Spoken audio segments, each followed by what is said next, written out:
नमस्ते स्टूडेंट्स, स्वागत है इस वीडियो के माध्यम से कक्षा 10वीं की संस्कृत की क्लास में, जहां आज हम शेमुशी पार्ट 2 के पार्ट 9 सूक्तयः का अध्ययन करेंगे। जी हाँ बच्चों, सूक्तियाँ, सूक्ति, सूक्ति, सूक्तयः। सूक्ति शब्द का बहुवचन सूक्तयः है, अर्थात बहुत सारी सूक्तियाँ। इस पाठ के अंतर्गत हम कुछ दक्षिण भारतीय, जो कि तिरुक्कुरल नामक पाठ से ली गई हैं। कुरल अर्थात तमिल भाषा में कुरल पद्य को कहते हैं, कविता को कहते हैं, 2 पंक्तियों वाली कविताओं को। तो ऐसे तिरुक्कुरल सम्मानपूर्वक लगाया गया ये शब्द है। ऐसे कुरल अर्थात ऐसे कुरलों का, ऐसी सूक्तियों का संस्कृत में ट्रांसलेशन किया गया है, रूपांतरण किया गया है और उनको आप तक पहुंचाने का प्रयास किया गया है। सूक्ति अर्थात सु अच्छा, उक्ति मतलब कहा गया। जिन पंक्तियों में कुछ अच्छा कहा जाता है, कुछ मोरल कहा जाता है, कुछ ऐसा कहा जाता है जो हमारे लिए सहयोगी हो, ऐसी पंक्तियों को सूक्तियाँ कहते हैं। तो आइए इस पाठ के श्लोकों का अध्ययन प्रारंभ करते हैं। मेरे पीछे पीछे साथ में बोलेंगे। पिता यच्छति पुत्राय बाल्ये विद्याधरं महत्, पितास्य किं तपस्तेपे इत्युक्तस्तत्कृतज्ञता। अर्थात इसका अन्वय मैं वीडियो के साथ संलग्न कर दूंगी।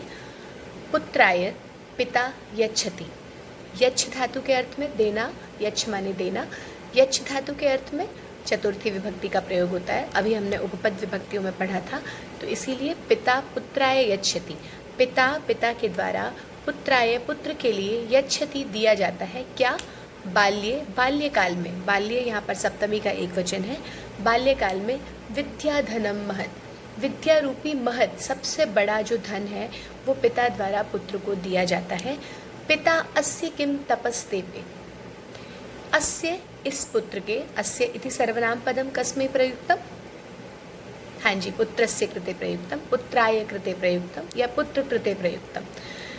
तो अस्य पुत्र के पिता, पिता किम तपस्तेपे, कितना तप माने तप, तेपे मतलब करते हैं, कितना तप करते हैं। अगर ये इति उक्ति तत्कृतज्ञता, इति ऐसा, उक्ति कहना, तत् उस पुत्र की कृतज्ञता मानी जाएगी। अगर पिता के बलिदानों को, पिता के परिश्रम को, पिता की मेहनत को, परिश्रम को बच्चा समझ लेता है और इतना समझ लेता है कि वो तप करते हैं मेरे लिए, देखो कितनी धन संपत्ति वो कमाते हैं, और फिर बिना परवाह किए आपकी सिर्फ एक शर्त पे या आपके एक क्लिक पे वो आपके ऊपर लगा देते हैं। आपकी कोचिंग करानी हो, आपको अच्छी पढ़ाई, अच्छी शिक्षा देनी हो, आपके लिए अच्छे वस्त्र लाने हो, इस प्रकार के कितने काम ऐसे हैं, करोड़ों काम, जो कि पिता बाल्यकाल में अपने बच्चे के लिए करता है। तो ऐसे पुत्र के लिए, जिसके लिए पिता ने इतना किया है, ऐसे पुत्र का ये कर्तव्य बनता है कि वह अपने पुत्र के प्रति, पिता के प्रति सर्वदा कृतज्ञ रहे। श्लोक में तो सिर्फ इतना कहा गया है कि इतना मान लेने मात्र से कि पिता का कितना बड़ा तप है, परिश्रम है इसके पीछे, यही पुत्र की कृतज्ञता होती है। परंतु इसका भाव ये है कि पुत्र को हमेशा अपने पिता के प्रति कृतज्ञता अर्थात उसकी करे हुए का ज्ञापन, कृत करा हुआ, ज्ञापन जान, किए हुए का ज्ञान रखना, किए हुए का भाव अपने मन में हमेशा रखना पुत्र का कर्तव्य है। इस पर जो श्लोक का जो भाषिक कार्य है वो आप सभी अपने आप करने का प्रयास करेंगे। जैसे मैं आपको बता देती हूँ, विद्याधनम इत्यस्य श्लोके विशेषणम किम, विद्याधन शब्द का विशेषण क्या है, आप ध्यान से सुनेंगे तो आपको समझ आ जाएगा। तेपे इति क्रियायाः कर्तृपदम किम, तेपे मतलब करता है, क्या करता है वो? जी हाँ, तपः तेपे, तप है इति कर्तृपदम। श्लोके अव्यय पदम किम, पूरे श्लोक में अव्यय पद क्या है? जी हाँ, संधि शब्द हुआ है इत्युक्तस्तत्कृतज्ञता, इति प्लस उक्ति प्लस तत् प्लस कृतज्ञता। इति और उक्ति में संधि हुई है, यण संधि, और इति जो है वो अव्यय पदम है। शैशवे इत्यस्य किम पर्याय पदम प्रयुक्तम, और शैशव इस शब्द का क्या पर्यायवाची शब्द इस श्लोक में प्रयुक्त हुआ है? शैशव मतलब बाल्यकाल। जी हाँ, क्या है? बाल्ये। अब आपको ध्यान क्या देना है, जिस विभक्ति में आपसे प्रश्न पूछा है आपने उत्तर उसी विभक्ति में देना है। शैशवे सप्तमी विभक्ति है, इसलिए उत्तर भी कहीं ना कहीं श्लोक में सप्तमी विभक्ति में छिपा होगा। तो बाल्ये इति पर्याय पदम। कथितम इत्यस्य किम पदम प्रयुक्तम, कथितम के लिए क्या पद प्रयुक्त हुआ है? कथितम मतलब कहा जाना। हाँ जी, आप खुद ढूंढेंगे इसका। कृतज्ञता पदे किम प्रत्यय है, कृतज्ञता इस पद में कौन सा प्रत्यय है? मैंने पिछले पार्ट में भी बताया था, ता शेष बचता है तल प्रत्यय का। पहले हमारे सिलेबस में था, इस साल के लिए हम नहीं पढ़ रहे हैं, बट प्रोजेक्ट वर्क के लिए और असेसमेंट एएसएल के लिए हम इसको पढ़ेंगे। तल प्रत्यय का ता शेष बचता है, तो जब भी आपको किसी शब्द में ता शेष दिखता है तो वो तल प्रत्यय है, विशेषण बनाता है ये। कृतज्ञता इत्यत्र ता प्रत्यय वर्तते।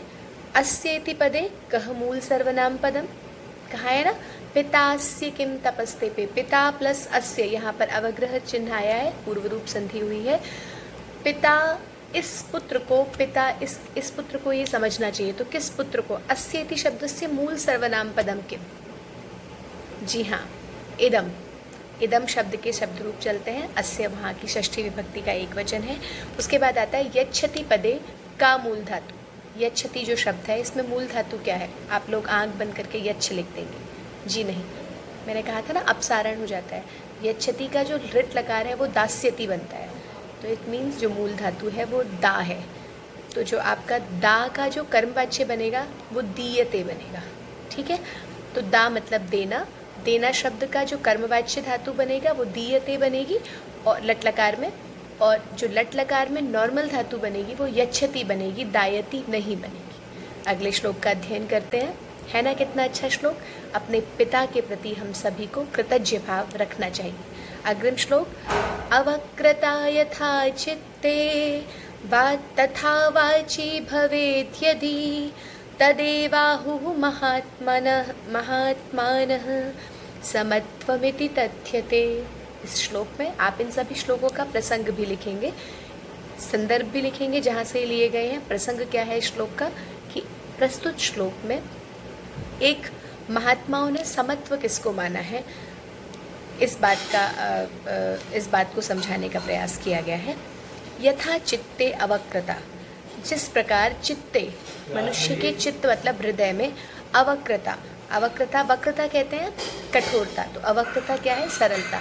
जिस प्रकार मनुष्य के चित्त में सरलता होती है, तथैव यदि, अगर वैसी ही वाची भवेत्, वाची यहाँ पर सप्तमी का एक वचन है, वाणी का, वाक शब्द का सप्तमी का एक वचन वाची है, उसी प्रकार अगर वाणी में भी हो जाए, जिस प्रकार हमारा जो चित्त है वो सरल होता है, किसी भी बात को देख के, किसी भी करुणापरक सीन को, दृश्य को देखकर हमारा दिल भर आता है, अगर उतनी ही सरलता, उतनी ही मधुरता हमारी वाणी में हो जाए, तदेव आहुः महात्मानः, तत् प्लस एव प्लस आहु, आहु मतलब कहा गया है, तत् वह, एव ही उसी को ही कहा गया है, महात्मानः महात्मा लोगों के द्वारा।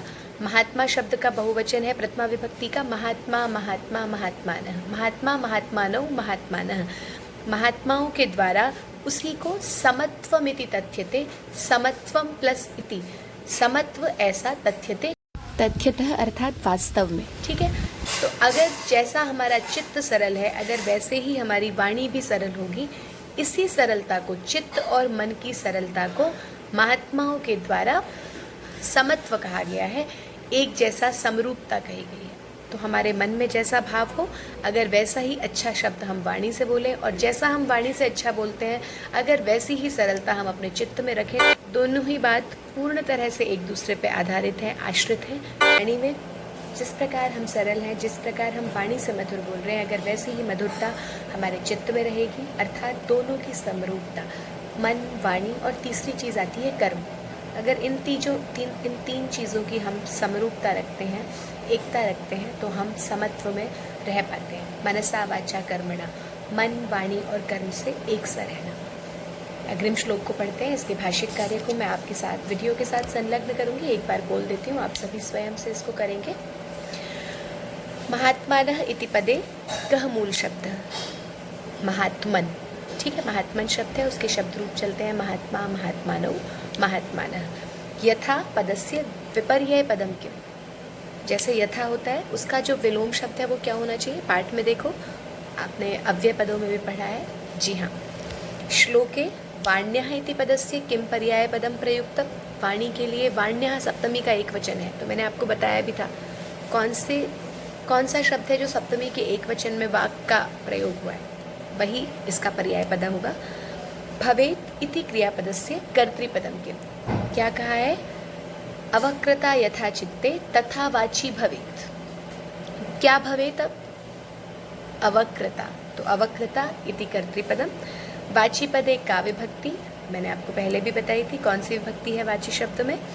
अवक्रता पद एक कह प्रत्यय, जैसे ऊपर अभी कृतज्ञता आया था, ऐसे ही अवक्रता में कौन सा पद है, फिर है मनसी इत्यस्य किम पर्याय पदम श्लोके प्रयुक्तम। मनसी इस शब्द का क्या पर्याय पद है, ये भी आपको स्वयं ढूंढना है। तीसरा श्लोक पढ़ेंगे। त्यक्त्वा धर्म प्रदां वाचं परुषां योऽभ्युदीरयेत् परित्यज्य फलं पक्वं भुङ्क्ते पक्वं विमूढधिः। प्रस्तुत श्लोक में मूर्ख और जो बुद्धिमान प्राणी है उनका एक छोटा सा अंतर बताया गया है कि वो क्या अलग करते हैं। त्यक्त्वा धर्म प्रदां वाचम, वाचम अर्थात वाणी, पिछले श्लोक में भी हम पढ़ रहे थे। धर्म प्रदां, धर्मप्रद, धर्मम प्रदाती थी धर्मप्रदा, धर्म अर्थात कर्तव्य, कर्तव्य या अच्छा सुख देने वाली वाणी को, वाचम वाणी को, धर्म प्रदाम वाचम विशेषण विशेष्य है, द्वितीय का एक वचन प्रयोग हुआ है दोनों में। धर्मप्रद वाणी को त्यक्त्वा छोड़कर, क्या त्यक्त्वा में ल्य प्रत्यय है, त्यज प्लस त्वा प्रत्यय है। धर्म को प्रदान करने वाली, कर्तव्य के का ज्ञान कराने वाली वाणी को छोड़कर परुषाम, परुष कहते हैं कठोर को, यह जो व्यक्ति परुषाम कठोर अभ्युदीरयेत, अभि प्लस उदीरयेत, अभि उपसर्ग पूर्वक उदीरयेत अर्थात बोला जाता है, जिस व्यक्ति द्वारा धर्मप्रद वाणी को छोड़कर कठोर वाणी में बोला जाता है, वो कैसा है, विमूढ़धि, ऐसा विमूढ़ कम या मूढ़ धी बुद्धि वाला, ऐसा मूर्ख जो बुद्धि वाला प्राणी है, वो ठीक उसी तरह है जिस प्रकार परित्यज्य फलम पक्वम, किसी वृक्ष पर अगर हम पक्वम फलम, पके हुए फल को, परित्यज्य परिउपसर्ग पूर्वक त्यज धातु ल्य प्रत्यय है, किसी वृक्ष के पके हुए फल को छोड़कर अपक्वम भुंगते, भुंगते पक्वम, भुंगते के बाद अवग्रह का चिन्ह है, पूर्व रूप है, क्योंकि ए के साथ अ आया है तो अ को अ का लोप करके अवग्रह चिन्ह लगा दिया गया है। जो विमूढ़ मूर्ख मानव होते हैं वो किसी ऐसे मूर्ख ही लोग होते होंगे जो परिपक्व फल को छोड़कर अपरिपक्व फल को खाते हैं। ठीक उसी प्रकार जो मूर्ख मनुष्य होते हैं वो धर्म प्रदान, अच्छा सुख देने वाली, कर्तव्य का बोध कराने वाली वाणी को छोड़कर कठोर वाणी का प्रयोग करते हैं। तो इससे हमें कितना अच्छा सीखने को मिला है। वाण्ये का समलं करोति पुरुषम या संस्कृता धार्यते, कि एक वाणी ही मनुष्य को समलंकृत करती है, सुशोभित करती है। कौन सी वाणी, जो संस्कृता, अच्छे संस्कारों को धारण किए होती है। तो जीवन में आपका चेहरा, आपके कर्तव्य, आपका जो चेहरा है वो बहुत कम देर के लिए लोगों को भाता है, आपकी वाणी और आपके काम ही लोगों को आपका प्रिय बनाते हैं या आपको लोगों का प्रिय बनाते हैं। इसलिए हमेशा किस प्रकार की वाणी बोलनी है इस बात का बहुत ज़्यादा ध्यान रखेंगे। आइए इस श्लोक का भाषिक कार्य करें। अग्रिम वीडियो में बाकी बचे हुए श्लोकों का स्वाध्याय करेंगे। भुंक्ते क्रियापदस्य कर्तृपदम किम, कहा है ना इसमें, परित्यज्य फलम पक्वम भुंक्ते, तो भुंक्ते इति क्रियापदस्य क्रिया है। भुंक्ते कौन खाता है, फल तो नहीं खाता है ना, फल को खाया जाता है, तो खाने वाला जो है वो इसका करता है। श्लोके कठोराम पदस्य कह पर्याय है, मैंने बताया आपको कठोर के लिए कौन सा पर्याय है, जी हाँ, वाचम इत्यस्य किम विशेषण पदम प्रयुक्तम। वाचम शब्द के लिए क्या शब्द आया है यहाँ पर, विशेषण शब्द, मैंने आपको बताया था विशेषण विशेष्य है दोनों। तो इस प्रकार इस श्लोक के भाषिक कार्य को भी अभी इसमें अभ्युदीरयेत इति क्रियापदस्य कर्तृपदम किम और यह इति सर्वनाम पदम कस्मै प्रयुक्तम, इन भाषिक कार्यों को हम करेंगे। अग्रिम वीडियो में पाठ की बची हुई सूक्तियों का अध्ययन करेंगे। तब तक के लिए स्वस्थ रहिए, सुरक्षित रहिए, प्रसन्न रहिए। नमस्ते, धन्यवाद।